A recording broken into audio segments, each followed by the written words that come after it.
السلام علیکم ورحمۃ اللہ. اذان دے دیں.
أشهد أن لا إله إلا الله وحده لا شريك له وأشهد أن محمدا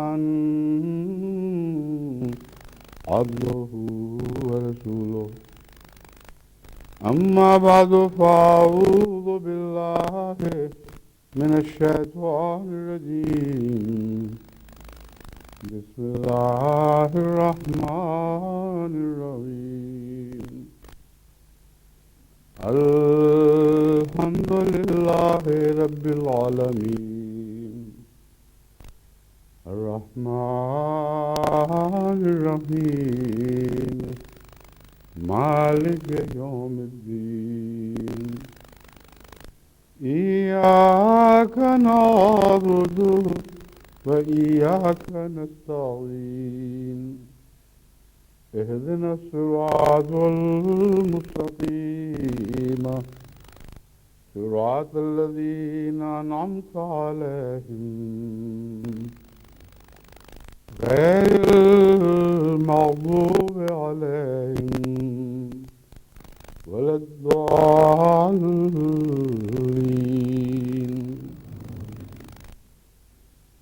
ثم ردوا إلى الله مولاهم الحق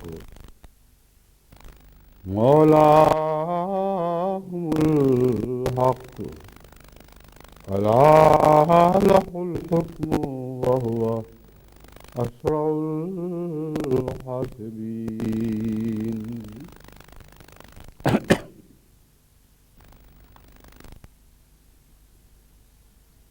اسماء باری تعالیٰ کے مضمون کا جو سلسلہ جاری ہے یہ بھی اسی کی کڑی ہے جو آج کا خطبہ ہے. لیکن اس سے پہلے میں یہ اعلان کرنا چاہتا ہوں کہ جماعت احمدیہ اسپین کی 14ویں مجلس شورا آج منعقد ہو رہی ہے. مدارس شورا سے متعلق پیچھے 2-3 خطبوں میں ذکر گزر چکا ہے، اس لیے مزید کسی نصیحت کے اضافے کی ضرورت نہیں. باقی جو باتیں خطبے میں آئیں گی ان کو خصوصیت سے سب شرکائے مجلس شورا پیش نظر رکھیں. اسپین کی جماعت چھوٹی جماعت ہے ابھی تک، اور جس طرح توقع تھی کہ یہ جلد پھیلیں گے ابھی تک ان کی طرف سے پوری نہیں ہوئی. اگرچہ 4 مربی ہیں وہاں، لیکن ابھی تک جس قدر پھلوں کی ان سے توقع تھی وہ نہیں لگی.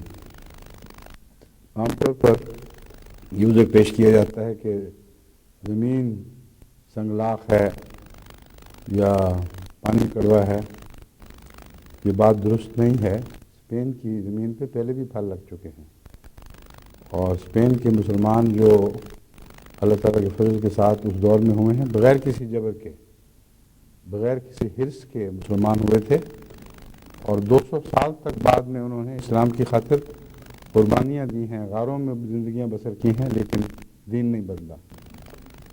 تو یہ کہہ دینا کہ زمین سنگلاخ ہے یا پانی کڑوا ہے، یہ درست بات نہیں ہے۔ اللہ تعالیٰ کی طرف سے ہر جگہ اب ہوائیں چل پڑی ہیں، اور اسپین کو بھی ان برکتوں سے حصہ لینا چاہیے۔ ساری جماعت کو شامل ہونا ہوگا، اور ہر مربی کو اپنے آپ کو اس معاملے میں جھونک دینا ہوگا۔ اس لیے صرف رپورٹیں کافی نہیں، اب تو درخت گننے کا نہیں، پھل گننے کا وقت ہے، اور پھل بھی اتنے بڑھ رہے ہیں کہ وہ گننے کا وقت بھی، اس سے بھی آگے معاملہ نکل چکا ہے۔ کوئی ملک ایسا نہیں رہنا چاہیے جو اس عالمی اللہ تعالیٰ کی برکتوں سے کسی پہلو سے محروم رہ جائے۔ تو میں امید رکھتا ہوں کہ اسپین کی مجلس شورا میں خصوصیت سے اس پہلو سے بھی غور ہوگا، اور سب احمدی اپنے آپ کو مثمر ثمرات حسنہ بنانے کی کوشش کریں گے، یعنی اچھے دائمی نیک پھلوں والے درخت بننے کی کوشش کریں گے۔ اللہ تعالیٰ اس کی توفیق عطا فرمائے۔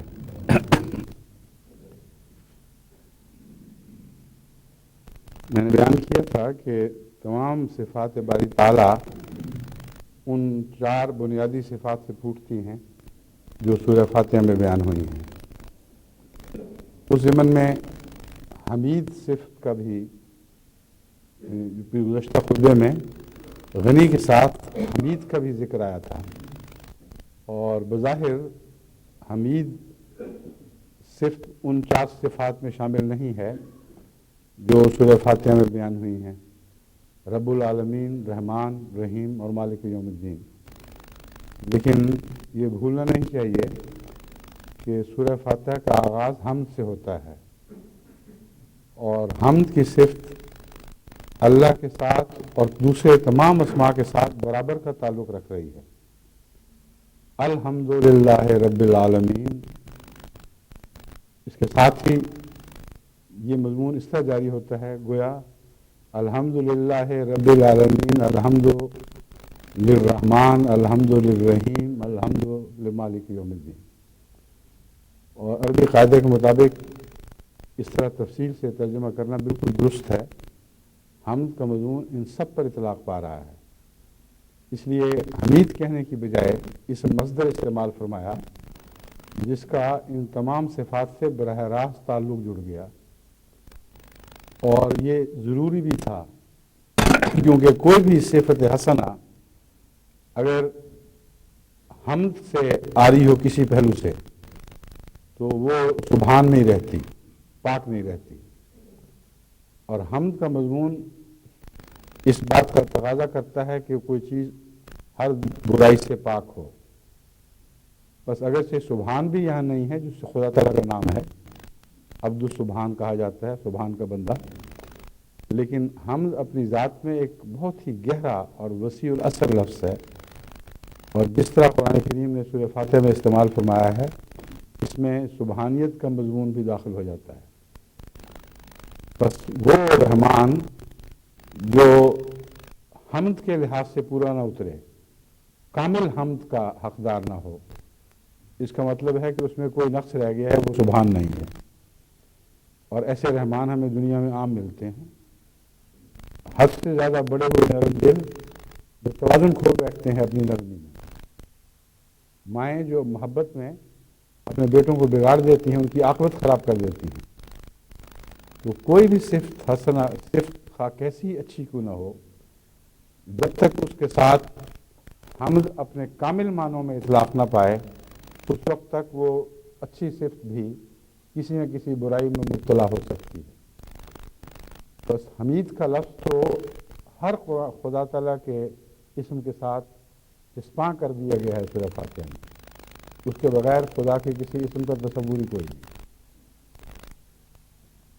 اس کے علاوہ اور بھی بہت سے ایسے ایسی صفات جیسے کہ میں نے بیان کیا ہے جو آپ کھوج لگائیں تو آپ کو ان کا گہرا تعلق ان صفات باری تعالیٰ سے نظر آنا شروع ہو جائے گا جو سورہ فاتحہ میں بیان ہے.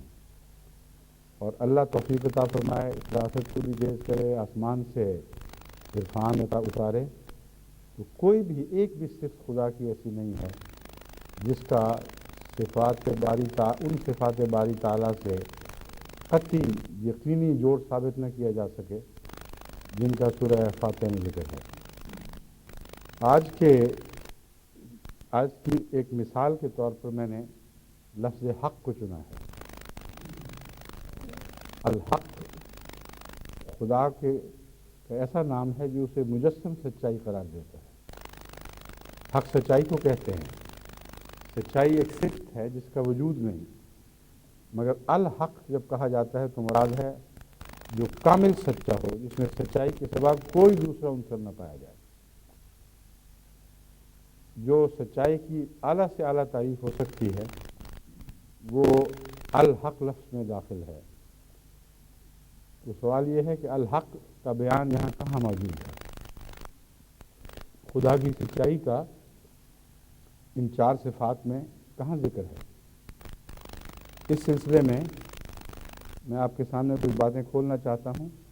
یہ کوئی علمی بحث نہیں ہے، بلکہ جماعت کے اندر گہری سچائی پیدا کرنے کے لیے خدا تعالیٰ کی صفت حق یا اسم حق پر غور ضروری ہے، اور اس کے تجزیہ سے پھر انسان کو پتہ چلتا ہے کہ میں کیوں جھوٹ بولتا ہوں، کہاں کہاں ٹھوکر کھاتا ہوں، اور حق ذات سے تعلق قائم کیے بغیر میں کن کن نعمتوں سے محروم ہوں یا محروم رہوں گا. یہ مضمون جب کھل جائے تو پھر اپنی ضرورت کو لوگ از خود اپنے سچائی کے معیار کو بلند تر کرنے کی کوشش کریں گے. جھوٹ کی جو وجوہات ہیں ان میں ایک ہے جھوٹی تعریف حاصل کرنا. جن کو تعریف کا شوق ہو اور تعریف سے عاری ہوں وہ جھوٹ بولتے ہیں. چنانچہ قرآن کریم اس مضمون کو بیان کرتے ہوئے فرماتا ہے لا تحسبن الذین یفرحون بما اتوا ویحبون ان یحمدوا بما لم یفعلوا، کہ وہ لوگ جن کے ہاتھ پلے کچھ بھی نہیں ہوتا، جو کچھ لاتے ہیں جھوٹ ہی لاتے ہیں، اور خوش اس بات پر ہو رہے ہوتے ہیں کہ ان کی تعریف کی جا رہی ہے ان باتوں میں جو انہوں نے کی نہیں. تو بہت سی جھوٹ کی وجوہات حمد کی تمنا ہے. بس اگر آپ یہ کہتے ہیں الحمدللہ رب العالمین، تو وہاں ساتھ ہی یہ اقرار کرتے ہیں کہ یہ وہ ذات ہے جس کو حمد کی خاطر کسی جھوٹ کی ضرورت نہیں، کیونکہ ہر سچی حمد جس کا تصور باندھا جا سکتا ہے، ہر قابل تعریف چیز جو اپنے درجہ کمال کو پہنچی ہے وہ اس ذات باری تعالیٰ میں موجود ہے. تو جھوٹ کی جڑ ہی غائب ہو گئی. حمد کی تمنا میں اللہ تعالیٰ کی طرف سے کسی جھوٹ کا کوئی تصور بھی نہیں باندھا جا سکتا، کیونکہ یہ متضاد مضمون ہے. اور انسان چونکہ حمد کا مالک نہیں ہوتا اور کامل حمد نہیں رکھتا، اس لیے وہ اپنے نقائص کو دور کرنے کی خاطر فرضی خوبیاں اپنی بیان کرتا ہے، یا پسند کرتا ہے کہ لوگ فرضی خوبیاں بیان کریں. یہ خوش آمدیں، یہ اپنے نفس کی بڑائیاں، یہ تالیاں، یہ ساری وہ چیزیں ہیں جنہوں نے معاشرے میں زہر گھول رکھا ہے. اور اب اس پر غور کر کے دیکھیں، اس کو تفصیل سے خاندانی جھگڑوں اور روزمرہ کی معاشرتی خرابیوں پر چسپاں کر کے دیکھیں تو آپ کو پتہ لگے گا کہ محض تعریف کی خاطر ایسی جھوٹ بکواس کی جاتی ہے کہ اس کے نتیجے میں پھر فتنے پیدا ہوتے ہیں، اور ایسا شخص خود اپنا وقار بھی کھو دیتا ہے. بات کرتا ہے تو لوگ دوسری طرف منہ پھیر کے کہتے ہیں کہ ہم جانتے ہیں بڑی عادت ہے اس کو شیخیاں بھگانے کی، تالیاں کرتا ہے، اپنے بچوں میں عزت کھو دیتا ہے. چنانچہ ایک جگہ مجھے کسی نے بتایا کہ ایسا ہی کوئی شخص تھا بیچارہ محروم، اس کو عادت تھی غلط باتیں گپے مارنے کی. تو ایک جگہ اس نے خوب مجلس لگائی اور کہا کہ بس یوں پھر میں نے کیا اور پھر یوں کیا. تو اس کا بیٹا اسی مجلس میں بیٹھا ہوا تھا. وہ ایک طرف منہ کر کے اشارے سے کہتا تھا کہ ماننا نہ سب گپ ہے. اولاد میں عزت نہیں رہتی باقی. تو جھوٹی عزت آدمی حاصل کر ہی نہیں سکتا، یہ وہم ہے. اور چند دن کے چرچے ہو سکتے ہیں، ہمیشہ کے لیے حق چھپ نہیں سکتا. تو بظاہر اللہ تعالیٰ کو حق نہیں فرمایا گیا، مگر جو صفات کی داغ بیل رکھی گئی ہے اس میں حق داخل ہے. حمد کے نقطۂ نگاہ سے تو اللہ تعالیٰ کو کسی جھوٹ کی ضرورت ممکن ہی نہیں ہے، یعنی عقلی طور پر اس کا تصور بھی نہیں کیا جا سکتا. دوسری ایک وجہ ہے حرص. دنیا میں بہت سے جھوٹ حرص کی خاطر بولے جاتے ہیں. جتنے مقدمے بنتے ہیں یہ ہماری جائیداد ہے، اس پہ اصل میں ہماری تھی، یا فلاں نے ہم سے لے لی اور واپس نہیں کی، یا جھوٹے مقدمے قرض کے بنا دیے جاتے ہیں.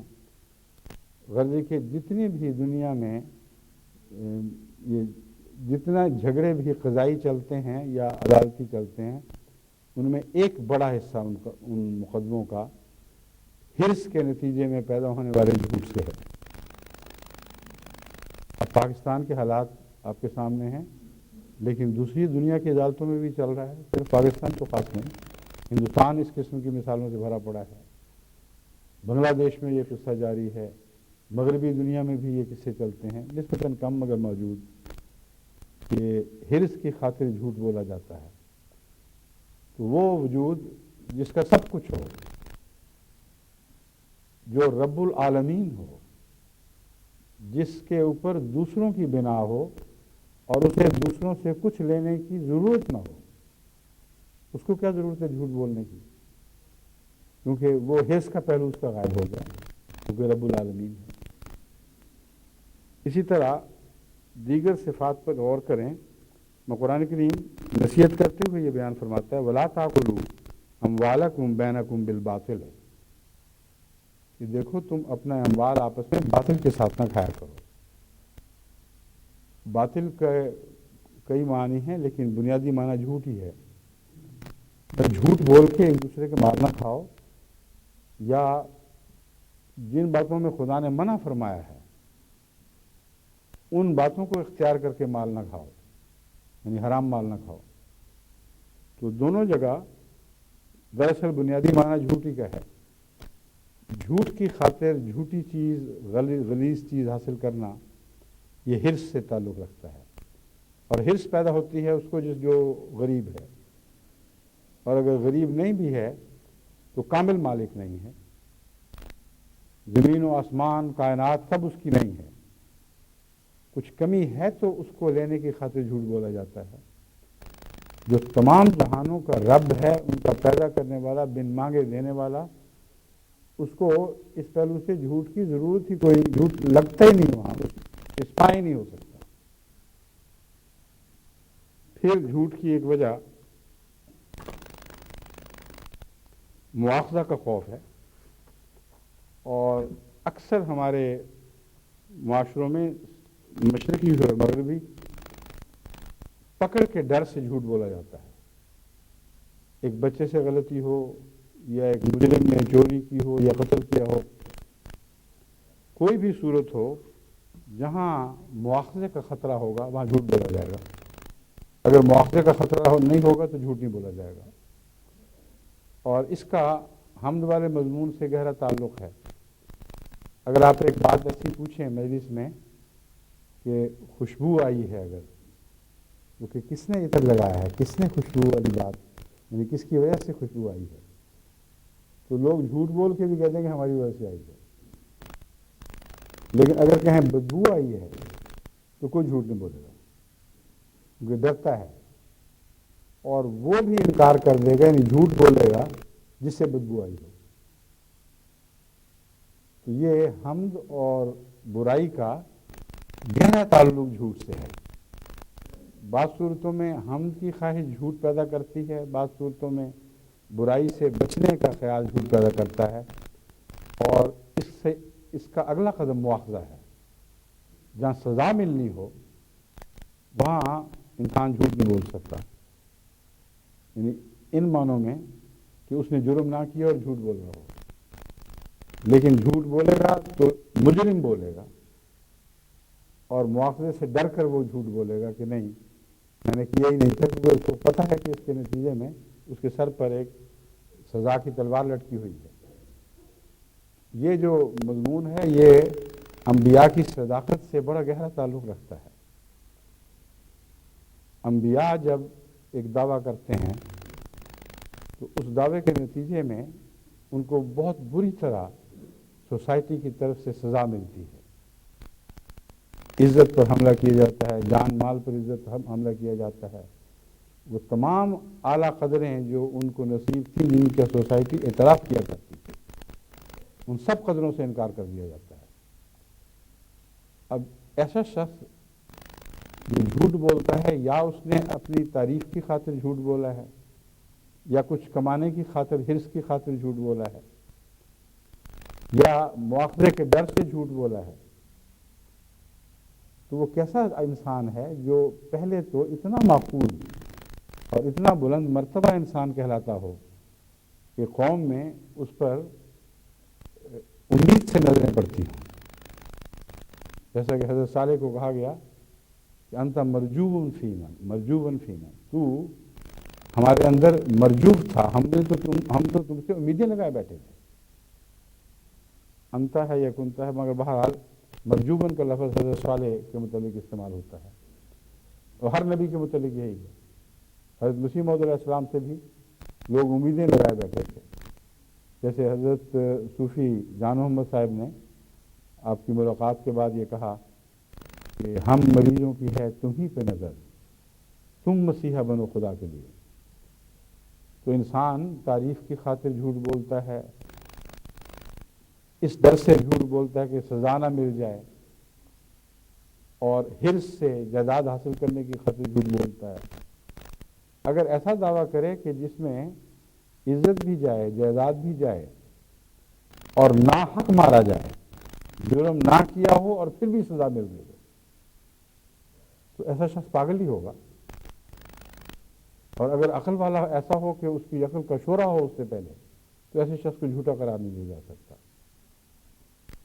ایک دفعہ حضرت مسیح موعود علیہ السلام کا ایک معاند مولوی، پہلے کی بات ہے، میرے سے گفتگو کرنے آیا، تو اس نے اپنی طرف سے یہ اکٹھے کیے ہوئے تھے حضرت مسیح موعود علیہ السلام کے درجہ بر درجہ دعوی، اور اس کو یہ پتہ نہیں تھا کہ بین ہی یہی اعتراض عیسائی حضرت محمد رسول اللہ پر بھی کرتے ہیں، کہ پہلے ایک چھوٹا سا جھوٹ بولا، پھر ضرورت ہوئی، پھر دوسرا، پھر تیسرا، پھر چوتھا، پہلے کہا میں موسیٰ سے بھی افضل نہیں ہوں، صرف اہل مکہ کا ام القریٰ کو ڈرانے آیا ہوں، بلکہ انہوں نے وہ تو یہ کہتے ہیں پہلے کہا کہ عشیرت کو، جو میرے قریب قرب و جوار میں میرے رشتہ دار اور خونی اقربا ہیں، ان کو ڈرانے کے لیے آیا ہوں، اور یہ وہی بنائی کہ اے اللہ نے فرمایا ہے کہ اپنے اقربا کو ڈرا، پھر ام القریٰ اور من حولہا کو ڈرا، پھر دعویٰ بڑھا دیا اور یہ کہہ دیا کہ قل یا ایھا الناس انی رسول اللہ علیکم جميعا۔ پہلے کتاب کو پہلے مخاطب، پھر آگے یہ دعویٰ کر دیا۔ تو اپنی طرف سے انہوں نے یہ بنایا کہ جھوٹ کی مثال ہے، اس طرح لوگ رفتہ رفتہ بڑے بڑے دعوے کرتے رہتے ہیں۔ تو ان مولوی صاحب کی عالمی طور پر تو مذہب کی تاریخ پر یا لٹریچر پر نظر نہیں تھی، مگر کہیں یہ پڑھ لیا کہ مسیح موعود علیہ السلام نے پہلے یہ دعویٰ کیا میں مامور ہوں، پھر مہدی، پھر مسیح، کرسچن ہونے کا بھی کر دیا، تو فہرست بنا کر آیا ہوا تھا کہ دیکھیں جی میرے ساتھ جھوٹے، صاف پتہ چل رہا ہے۔ میں نے مولوی صاحب سے پوچھا، میں نے کہا مجھے یہ ایک بات بتائیں کہ اگر یہاں ربہ میں آپ کو میں لے جاتا ہوں بازار میں، اور اعلان ہوتا ہے کہ کسی نے کوئی چیز چرائی ہے، اور جس نے چرائی ہے اس کو 100 جوتے پڑیں گے، آپ جھوٹا دعویٰ کریں گے اس کو کہ ہاں ہاں میں نے چرائی ہے، میں نے چرائی ہے؟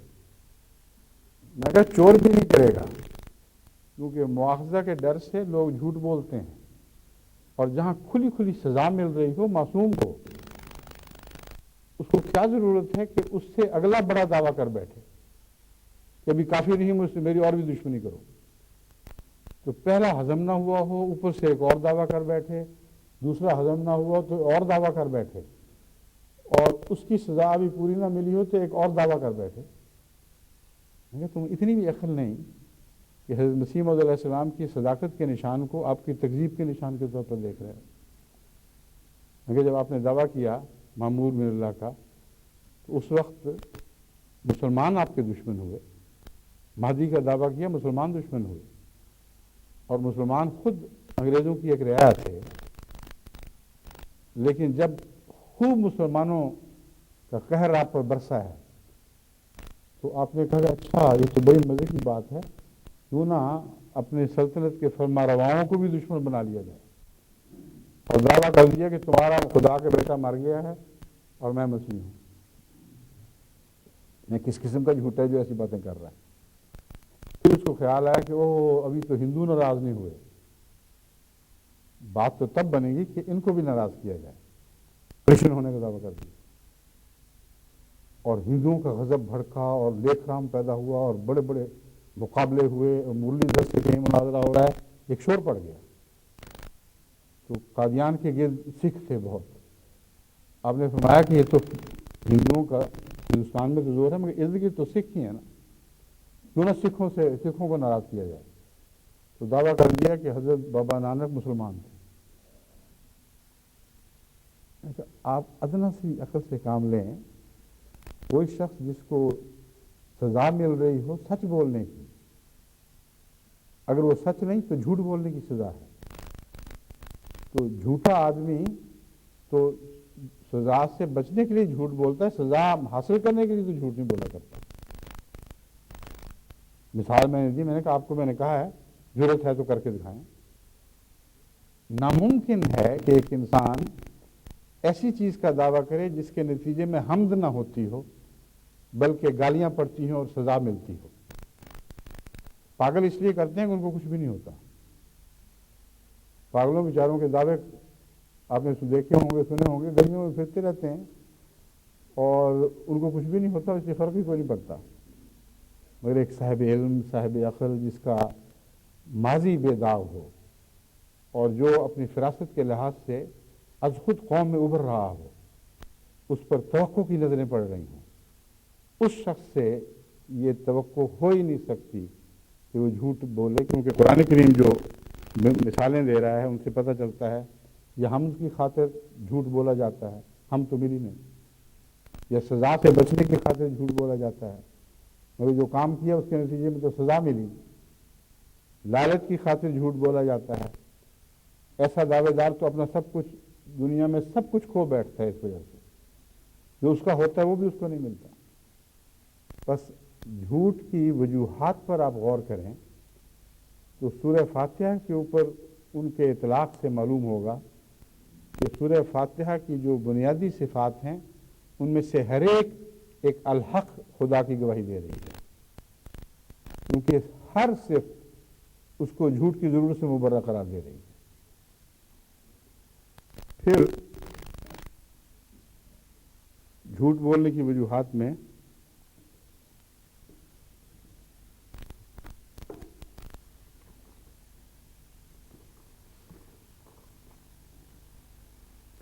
علم کی کمی پر پردہ ڈالنے کے لیے جھوٹ بولا جاتا ہے. یہ جتنے بھی لوگ جلد بازی میں جواب دے دیتے ہیں نا کہ یہ کیا ہے، وہ کہتے ہیں ہاں یہ بات یوں ہے، اور وجہ یہ ہے کہ اگر وہ نہ کہیں تو یوں لگے گا کہ ان کو پتہ نہیں. بعض لوگ اس بات کو برداشت نہیں کر سکتے کہ ہماری لا علمی ظاہر ہو جائے، اس لیے جھوٹ بول دیتے ہیں. اور یہ جھوٹ جو ہے یہ اکثر ان کی نظروں سے بھی چھپا رہتا ہے. وہ بالارادہ جھوٹ نہیں بول رہے ہوتے، وہ اپنے اندازے کو سچ سمجھتے ہیں، اور اس عادت کی وجہ سے بعض بڑی بڑی خرابیاں پیدا ہو جاتی ہیں. حضرت مسلم موعود اس معاملے میں بے حد حساس تھے، بلکہ الرجک تھے. اگر کوئی پوچھیں کہ بتاؤ یہ کیا ہوا ہے وہاں، اور کوئی شخص اپنی طرف سے کہہ دے تو کہتے تھے تمہیں کس کا پتہ لگا، بتاؤ مجھے. جب تم نے دیکھا نہیں، تم نے معلوم نہیں کیا تو کیوں اندازاً بتا رہے ہو. اندازہ بھی ایک جھوٹ ہوتا ہے بعض صورتوں میں. اگر کہا جائے اندازہ لگاؤ تو وہ اور چیز ہے، لیکن اگر حقیقت پوچھی جائے اور اندازہ پیش کر دیا جائے تو یہ جھوٹ ہے. بس وہ لا علمی کو چھپانے کی خاطر جھوٹ ہوتا ہے. قرآن کریم اس کی مثال دیتے ہوئے فرماتا ہے ان یتبعون الا الظن وان هم الا یخرصون. پہلے اس آیت کا پہلا ٹکڑا ہے وَإِن تُطِعْ أَكْثَرَ مَنْ فِي الْأَرْضِ يُضِلُّوكَ عَنْ سَبِيلِ اللَّهِ. وہ اکثر لوگ جو زمین میں ہیں ان کی عادتیں ایسی ہیں کہ اگر تو ان کی پیروی شروع کر دے تو تمہیں وہ ضرور گمراہ کر دیں گے. یہاں کافر اور مومن کی بحث نہیں اٹھائی. وَإِن تُطِعْ أَكْثَرَ مَنْ فِي الْأَرْضِ. اور یہ کیسی سچی بات ہے کہ انسانوں کی میں بھاری اکثریت اس عادت میں مبتلا ہوتی ہے کہ جس کا علم نہ ہو اس کی بجائے اندازہ پیش کر دیتی ہے. تو فرمایا ان یتبعون الا الظن. تو عادی ہے حقیقت دیکھ کر بیان کرنے کا اور حقیقت دیکھ کر قبول کرنے کا. جن لوگوں کا تعارف ہم کروا رہے ہیں انسان بحیثیت مجموعی، ان کی اکثریت ایسی ہے جو زن پر بات کرنے کے عادی ہے. حقیقی علم نہیں، زن سے بات کر لی. وَإِنْهُمْ إِلَّا يَخْرُصُونَ. اور وہ اٹکل پچو لگانے والے لوگ ہیں، یعنی ڈھکوسلے لگانے والے، اٹکل پچو کی باتیں کرنے والے. ان کے پیچھے جو لگے گا وہ گمراہی ہوگا، اس کو تو کبھی ہدایت نصیب نہیں ہو سکتی. ان ربک هو اعلم من یضل عن سبیلہ. اب علم کا جو فقدان ہے اس کے نتیجے میں جھوٹ بولا جا رہا ہے اور عالم فرمایا ہے اللہ تعالیٰ کو. اور قرآن کریم میں جو سورہ فاتحہ کی صفات ہیں وہ کامل علم کا تقاضا کرتی ہیں. حضرت مسیح موعود علیہ السلام نے اس مضمون کو یوں بیان فرمایا کہ رحمان تخلیق کے لیے بنیادی صفت ہے اور تخلیق علم کے بغیر ہو نہیں سکتی. سب سے زیادہ علم خالق کو ہوا کرتا ہے. اور دوسرے ربوبیت اگر برائی سے پاک ہے تو لازماً علم کے ساتھ ہے، ورنہ ہو ہی نہیں سکتی.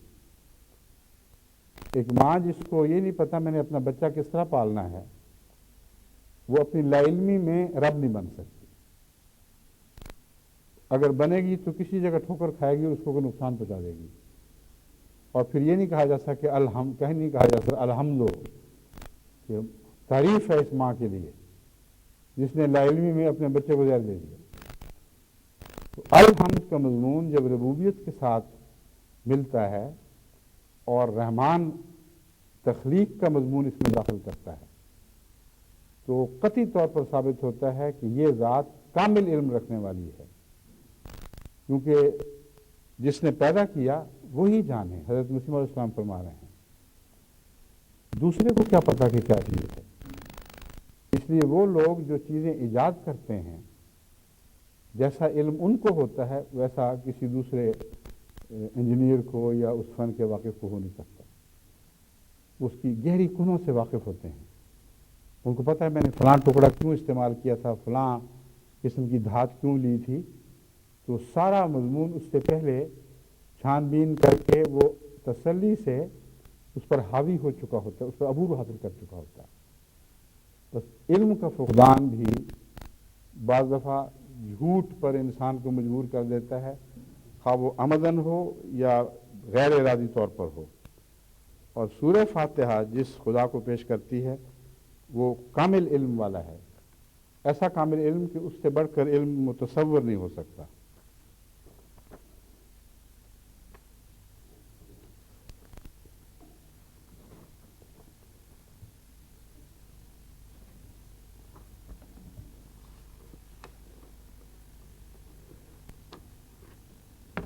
پھر قوت تخلیق سے جو لوگ عاری ہوتے ہیں وہ دراصل تو وہی ہے کہ جو تعریف کا شوق ہے اسی کے نتیجے میں یہ بات بھی بنتی ہے، مگر یہاں تعریف کے ساتھ حرص بھی شامل ہو جاتی ہے، دھوکہ دہی بھی شامل ہو جاتی ہے. وہ لوگ جو کچھ بنا نہیں سکتے حقیقی چیز بنا نہیں سکتے، وہ جھوٹی چیزیں بناتے ہیں۔ اور جتنی بھی یہ مارکیٹ میں مصنوعات ایسی ملتی ہیں جو جھوٹی امیٹیشنز ہیں، اصل نہیں ہیں، یہ وہی مضمون ہے۔ اور جو تماشا دکھانے والے تماشا دکھاتے ہیں، جو جادوگر جادو دکھاتے ہیں اور روپ ڈالتے ہیں کہ ہم نے اس چیز کو یوں کر دیا، اور عوام الناس کو دھوکہ دیتے ہیں، دراصل یہ تخلیق کی تمنا ہے۔ اللہ کی صفت خالقیت سے کچھ حصہ لینا چاہتے ہیں جو ان کو نصیب نہیں ہوتا۔ ایسی صورت میں پھر وہ ان کو جھوٹ بنانا پڑتا ہے۔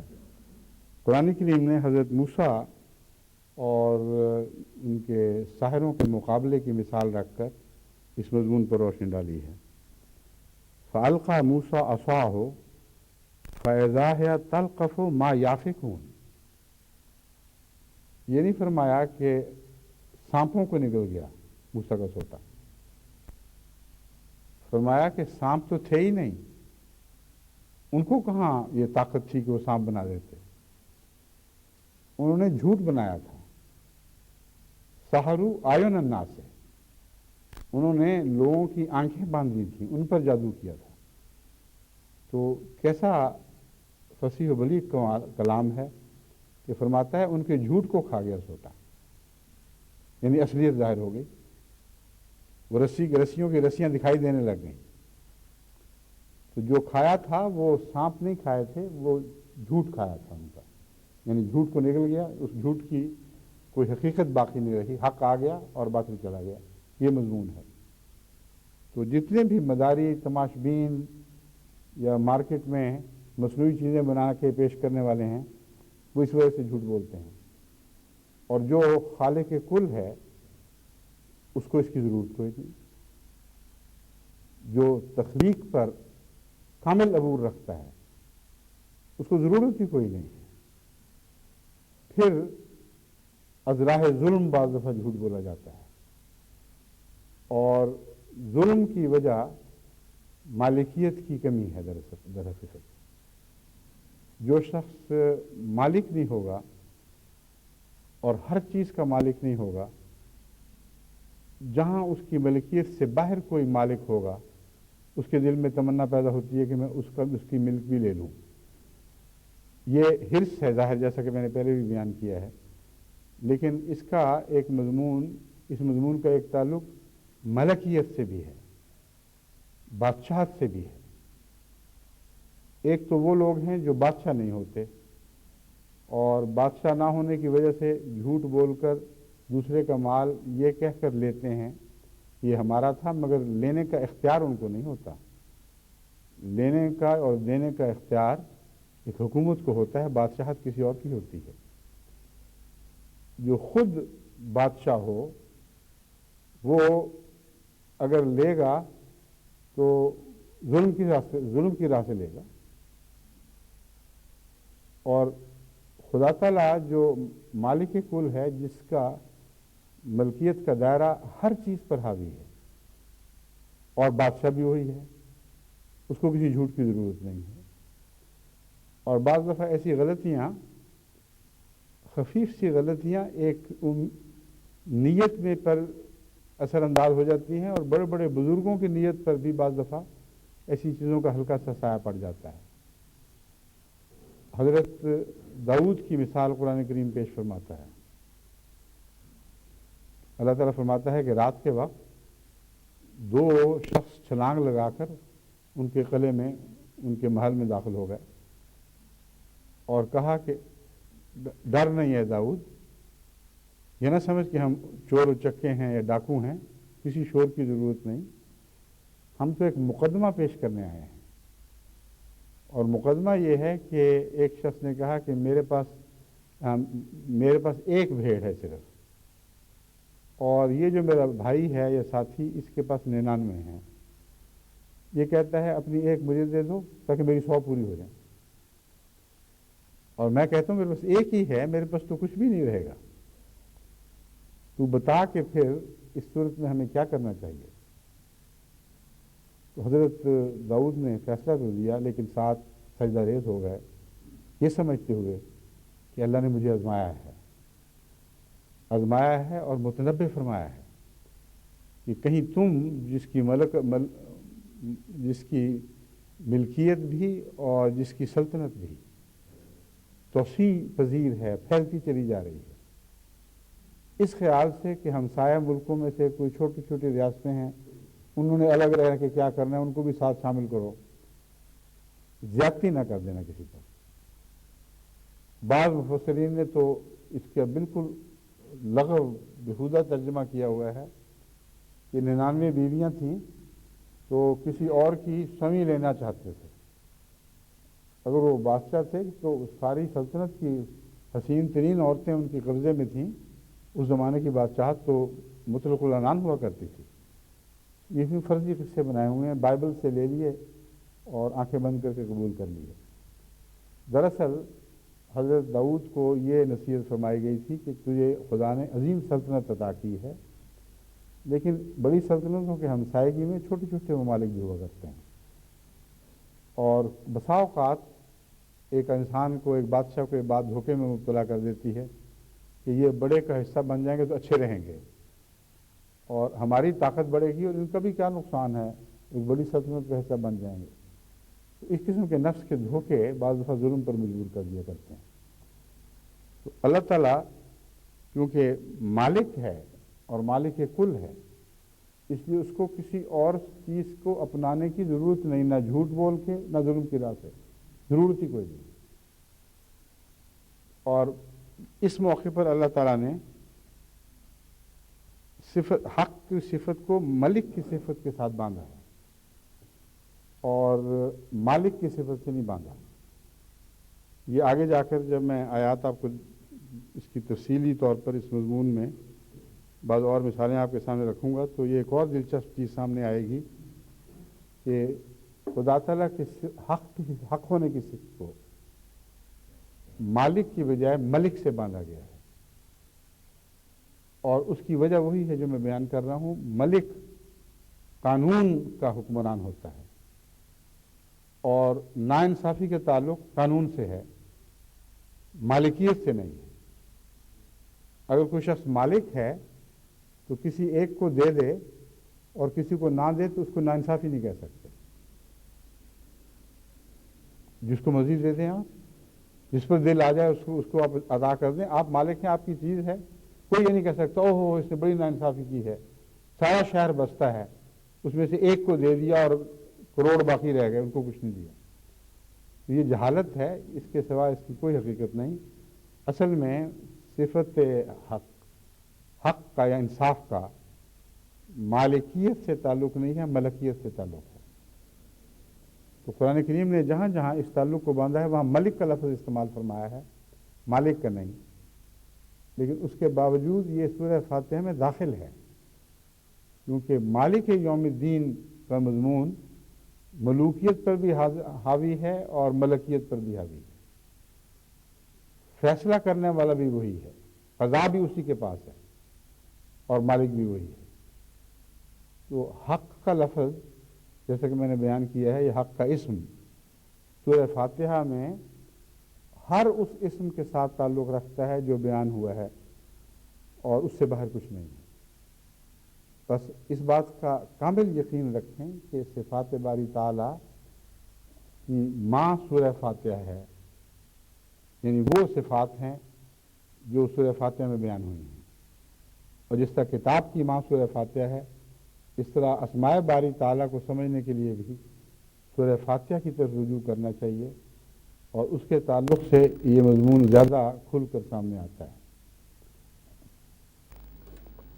اب میں ان آیات کی بات کرتا ہوں جن میں اس مضمون کو مختلف رنگ میں پھیر کے بیان فرمایا گیا ہے۔ اب تک تو میں یہ آیات پیش کر رہا تھا جس میں جھوٹ کی وجوہات بیان ہوئی ہیں، اور ان کی روشنی میں ہمیں یقین ہو جاتا ہے کہ خدا تعالیٰ کی صفت حق، اس کا حق ہونا سورہ فاتحہ کی جو صفات ہیں ان سے گہرا اور قطعی تعلق رکھتا ہے، اور 100% یقین کے ساتھ ثابت کیا جا سکتا ہے کہ ان صفات کا مالک جھوٹا ہو ہی نہیں سکتا۔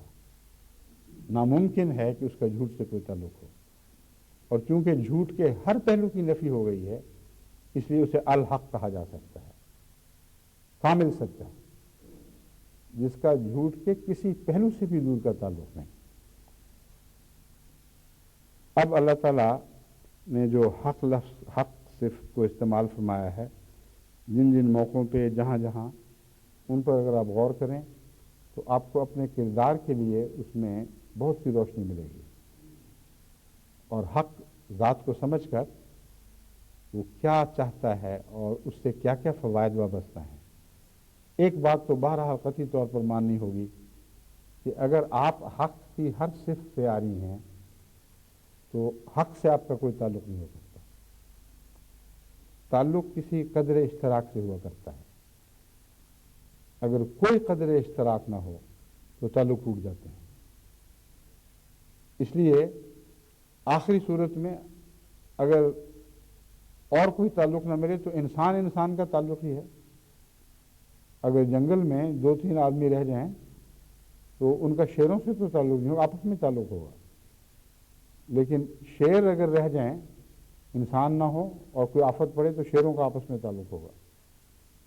ایک بہت بڑے آرٹسٹ نے ایک طوفان کی تصویر بنائی ہے، اس میں طوفان میں گھرے ہوئے گھوڑے ایک دوسرے سے گردن جوڑے کھڑے ہیں، جو عام طور پر بڑے شدید اور طاقتور اور تیز مزاج کے گھوڑے نظر آ رہے ہیں، جو عام حالات میں ایک دوسرے کو مارتے، ایک دوسرے سے رقابت کرتے، گھوڑیوں کی خاطر ان کی لڑائیاں ہوتی، لیکن اس طرح وہ جوڑے کھڑے ہیں آپس میں کہ جیسے اس سے بڑھ کے محبت ہو ہی نہیں سکتی۔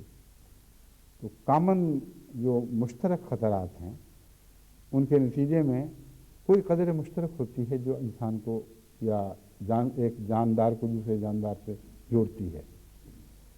اگر صفات باری تعالیٰ کے ہر پہلو سے انسان اپنا تعلق توڑ لے تو اس صفت کے ہر فیض سے محروم ہو جاتا ہے۔ اس لیے ضروری ہے یہ سمجھنا کہ حق کیا ہے، اور قرآن کریم حق کے تعلق کے کیا کیا فوائد بیان کرتا ہے۔ بعض ایسے فوائد ہیں جو آپ کو فوری طور پر سمجھ آ سکتے ہیں، بعض ایسے ہیں جو نہیں سمجھ آتے، کھول کر بیان کرنے پڑتے ہیں، یا غور کریں گے تو آپ کو سمجھ آئے گی۔ چند آیات جو میں نے نمونے کے لیے آج کے لیے چنی ہیں، ان میں سے شاید 1-2 پر ہی گفتگو ہو سکے۔ وہ یہ ہیں، سورہ الانعام کی آیت 62 اور 63، هو القاہر فوق عبادہ ویرسل علیکم حفظا حتی اذا جاء احدکم الموت توفته رسلنا وهم لا یفرطون۔ وہ اپنے بندوں پر قاہر ہے،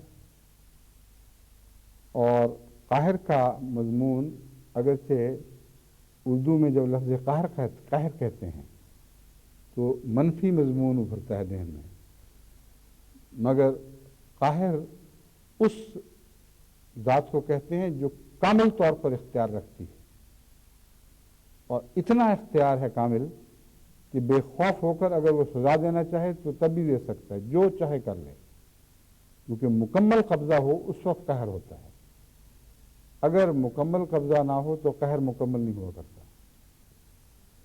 یہ انسانی پالیٹکس میں بھی یہ بات بار بار سامنے آتی ہے، جہاں کسی اور ذات کا خوف ہو وہاں قہر پورا نہیں ٹوٹتا۔ اب بڑی طاقتیں چھوٹی طاقتوں پر کچھ نہ کچھ رحم بظاہر کیا کرتی تھیں، اس وجہ سے کہ ایک دوسرے سے خوف تھا۔ جب وہ خوف ٹوٹے تو قہر ظلم میں تبدیل ہو گیا، حالانکہ موجود تو تھا مگر دکھائی نہیں دے رہا تھا، کیونکہ قہر منفی صورت اس وقت اختیار کرتا ہے جب کسی اور ذات کا خوف نہ ہو۔ تو اللہ تعالیٰ کے تعلق میں جو لفظ قہر آتا ہے تو مراد یہ ہے کہ وہ چاہے تو ہر ایک کو ملیا میٹ کر دے، اس کو پوچھنے والا کوئی نہیں، لیکن چونکہ حمید ہے اس لیے اس طاقت کے باوجود وہ لوگوں کو مٹاتا نہیں ہے،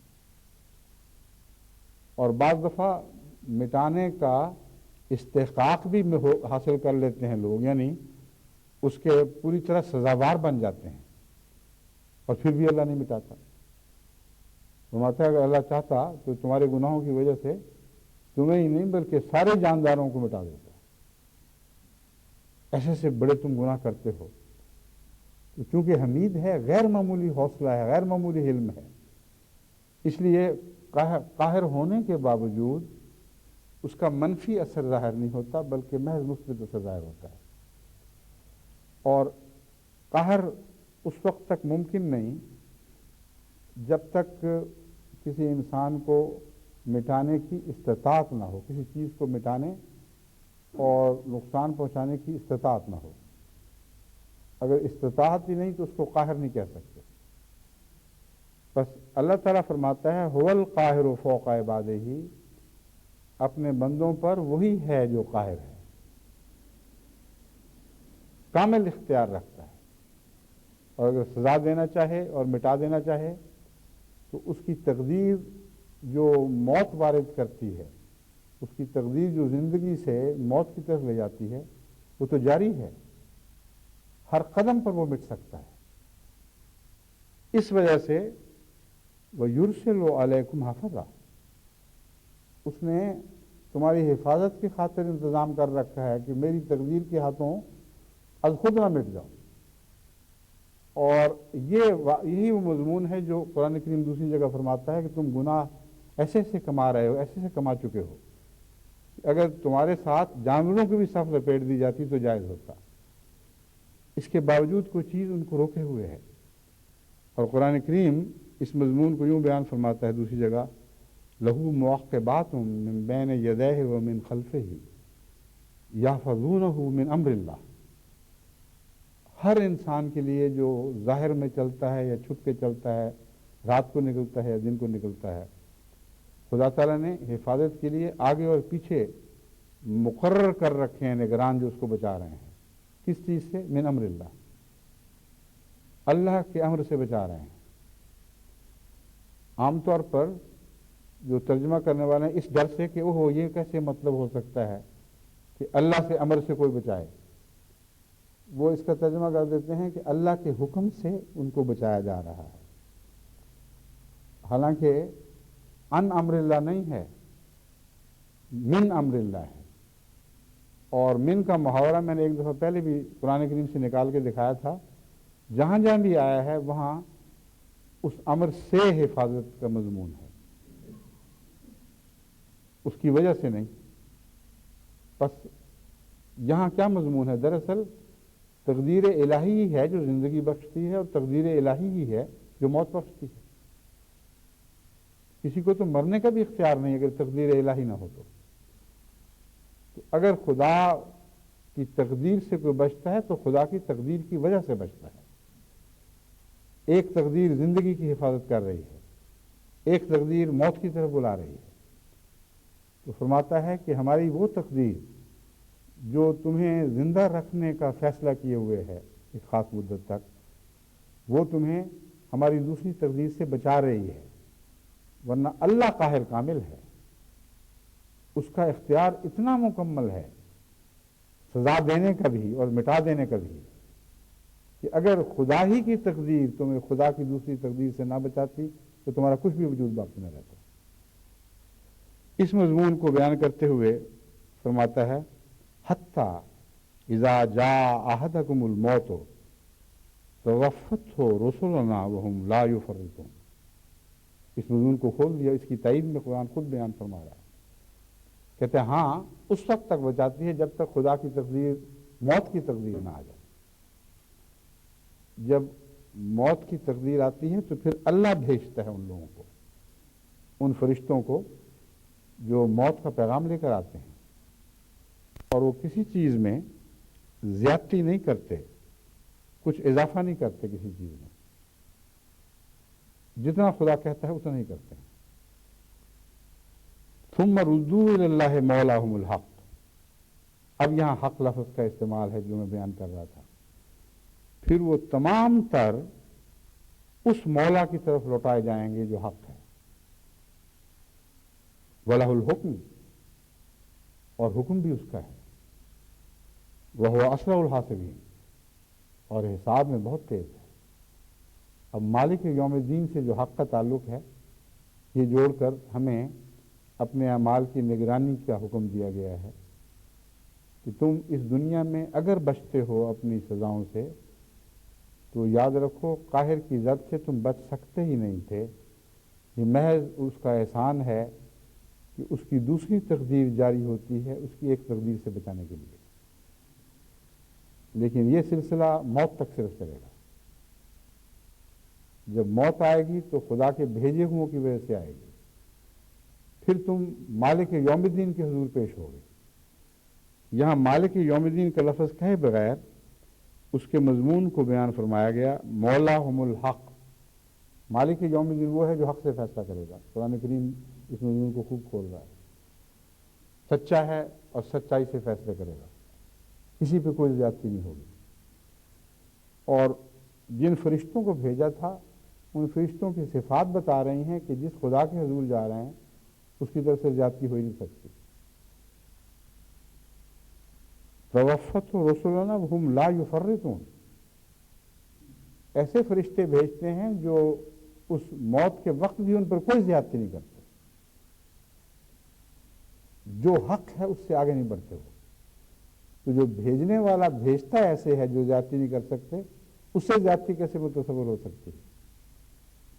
وہ کامل انصاف کے ساتھ فیصلہ کرے گا، لہ الحکم، حکم اس کا ہے، فیصلہ اسی کے چلے گا، وہ اسرع الحاسبین، اور حساب میں بہت تیز ہے۔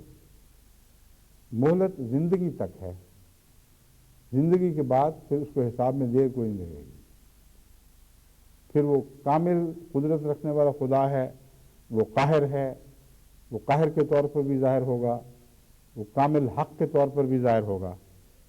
اور مولاہم الحق میں یہ بیان فرمایا کہ اگر تم نے بچنا ہے تو حق کو مولا بناؤ۔ مولا کا مطلب ہوتا ہے جو والی ہو، جو بچانے والا ہو، جو تحفظ دینے والا ہو۔ تو فرمایا حق مولا کی طرف جاؤ گے، اگر تم نے اس دنیا میں حق کو اپنا نہ بنایا اور حق سے تعلق نہ باندھا تو اس دنیا میں وہ تمہارا مولا نہیں بنے گا۔ اس لیے اگر بچنا ہے تو حق کو مولا بناؤ گے تو بچو گے، ورنہ نہیں بچ سکتے۔ جو لوگوں نے جھوٹ کو مولا بنایا ہو دنیا میں، ہر مشکل کے وقت جھوٹ کی پناہ لیتے ہوں، ہر حرص کے وقت جھوٹ کی پناہ لیتے ہوں، ہر حمد کی تمنا میں جھوٹ کی پناہ لیتے ہوں، ہر مواخذے سے بچنے کے لیے جھوٹ کی پناہ لیتے ہوں، جن کا اندر باہر ساری زندگی کا نظام جھوٹ پر پل رہا ہو، وہ یہ کہیں کہ قیامت کے دن ہمیں حق پناہ دے دے گا، تو یہ جھوٹ ہے، یہ بہت بڑا جھوٹ ہے۔ اور قرآن کریم اس کی مثال بھی پیش کرتا ہے کہ بے وقوف ایسے بھی جھوٹے ہوں گے جو قیامت کے دن بھی خدا کی پناہ میں آنے کی بجائے جھوٹ کی پناہ میں بھی جانے کی کوشش کریں گے، لیکن چونکہ وقت ختم ہو گیا ہے اس لیے انشاءاللہ یہ بقیہ مضمون میں اگلے خطبے میں بیان کروں گا۔ اتنا کہنا بہت کافی ہے کہ حق سے تعلق رکھے بغیر نہ اس دنیا میں کوئی کامیابی ہو سکتی ہے، نہ اس دنیا میں کامیابی ہو سکتی ہے۔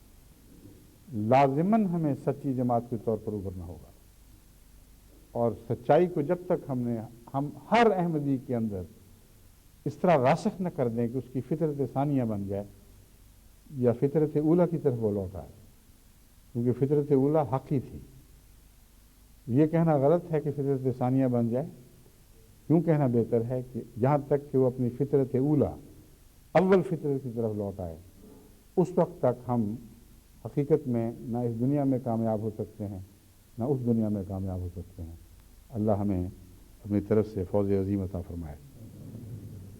اب میں خطبے سے پہلے یہ اعلان کرنا چاہتا ہوں کہ ہمارے ایک بہت ہی پیارے اور مخلص فدائی واقف زندگی چودھری مشتاق احمد صاحب باجوہ وفات پا گئے ہیں، اور بہت ہی خوبیوں کے مالک تھے، دل موہنے والی صفات تھیں، اور سب سے جو زیادہ دلکش صفت تھی وہ سچائی تھی۔ بالکل سچے انسان، صاف کھرے، کوئی جھوٹ، کوئی ٹیڑھ پن کی رگ نہیں تھی اس شخص میں۔ تو عمر 83 سال تھی، ایک لمبے عرصے سے کینسر کے مریض تھے، مگر محض اعجازی طور پر زندہ تھے، اور ڈاکٹروں کو بھی کچھ سمجھ نہیں آتی تھی کہ کیا ہو رہا ہے۔ بہت پرانی بات ہے، وقفہ جدید میں ایک دفعہ، جب میں وقفہ جدید میں ہوا کرتا تھا، ایک دفعہ وہاں سے احمد نگر سے واپس آیا تو مجھے پیغام ملا کہ باجوہ صاحب اور ان کی بیگم صاحبہ سوئٹزرلینڈ سے آئے ہوئے ہیں، اور انہوں نے پیغام دیا کہ ضرور ہمیں ملیں۔ چنانچہ میں اسی وقت لنگر خانے چلا گیا، وہاں کمرے میں ٹھہرے ہوئے تھے۔ میں نے کہا کس طرح تشریف لائے آپ دونوں اچانک؟ انہوں نے کہا کہ بڑے تحمل سے، کوئی خوف بھی نہیں تھا، کس طرح کیا آنا تھا، ہم تو مرنے کے لیے آئے ہیں یہاں۔ مرنے کے لیے کیا مطلب؟ انہوں نے کہا تو انہوں پتہ ہی نہیں کہ ڈاکٹر نے کیا کہ 6 مہینے اندر مر جاؤ گے، تو دونوں ہی مر جاؤ گے۔ اور کہتے ہیں ہم نے پنجابی میں بات کر رہے تھے، اردو اس کی یہ ہے کہ ڈاکٹروں نے تو ہمیں کہہ دیا کہ تم مر جاؤ گے، تو ہم نے کہا وہاں جو مریں گے اور لاشیں اٹھوا کے یہاں لائیں گے تو کیوں نہ یہی مریں آ کے۔ 6 مہینے کے لیے ریزرو کرا لیا لنگر خانے میں کمرہ، اور اپنی طرح سے مرنے کے لیے آئے ہوئے تھے۔ اب میں نے بتایا نا کہ موت بھی اپنے اختیار میں نہیں ہے، اللہ کا حکم نہیں تھا، انتظار کر کر کے واپس چلے گئے۔ اور اس کے بعد سال ہا سال تک بارہا خطرات ہوئے، اور اس طرح بیچ میں سے نکلے ہیں کہ ڈاکٹر حیران رہ گئے ہیں بالکل۔ اور جب میں جایا کرتا تھا تو بڑی دور بھی سفر کر کے استقبال کے لیے آتے تھے، اور تیز قدموں سے چلتے تھے۔ حیرت ہوتی تھی کہ خدا نے دیکھیں کیسے ان کو اعجازی طور پر شفا بھی عطا فرمائی اور خدمت دین کی ہمت آخر وقت تک رکھی ہے۔ تو ایک تو ان کا جنازہ ہے، اور ان کے ساتھ ہی کچھ اور جنازے ہوں گے۔ یہ انگلستان کی مسجد کے بھی امام رہے ہیں 4 سال تک۔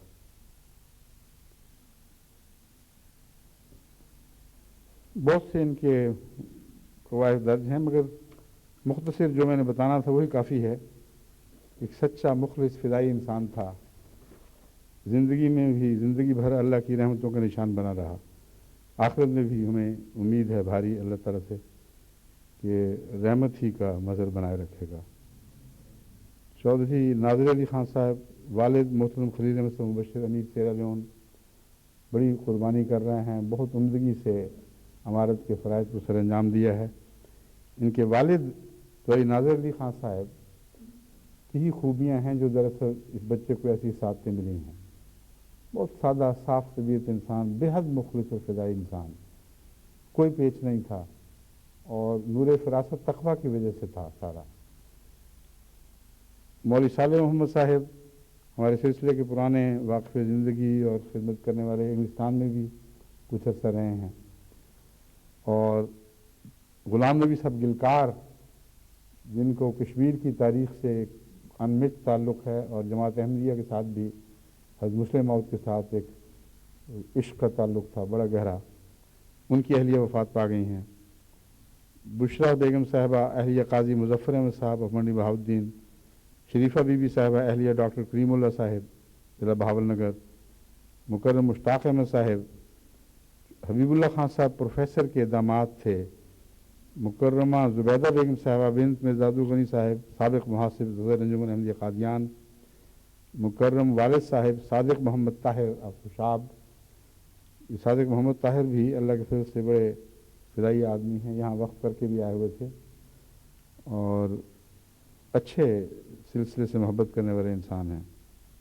ام الکرامہ یہاں کی آپ کی لجنہ کی خاتون تھیں، بہت نیک، کینسر کی وجہ سے وفات ہوئی۔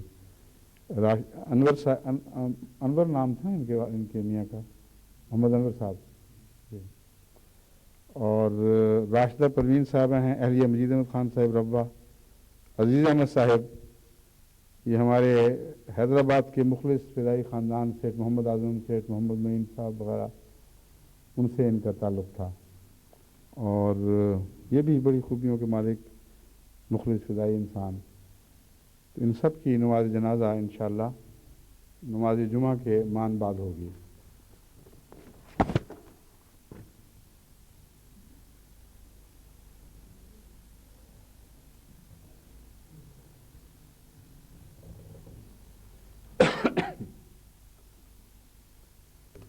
الحمد للہ نحمدہ ونستعینہ ونستغفرہ ونؤمن به ونتوكل عليه ونعوذ بالله من شرور أنفسنا ومن سيئات أعمالنا من يهده الله فلا مضل له ومن يضلله فلا هادي له ونشهد أن لا إله إلا الله وحده لا شريك له ونشهد أن محمدا عبده ورسوله عباد الله رحمكم الله إن الله يأمر بالعدل والإحسان وإيتاء ذي القربى وينهى عن الفحشاء والمنكر والبغي يعظكم لعلكم تذكرون اذكروا الله يذكركم وادعوه يستجب لكم ولذكر الله أكبر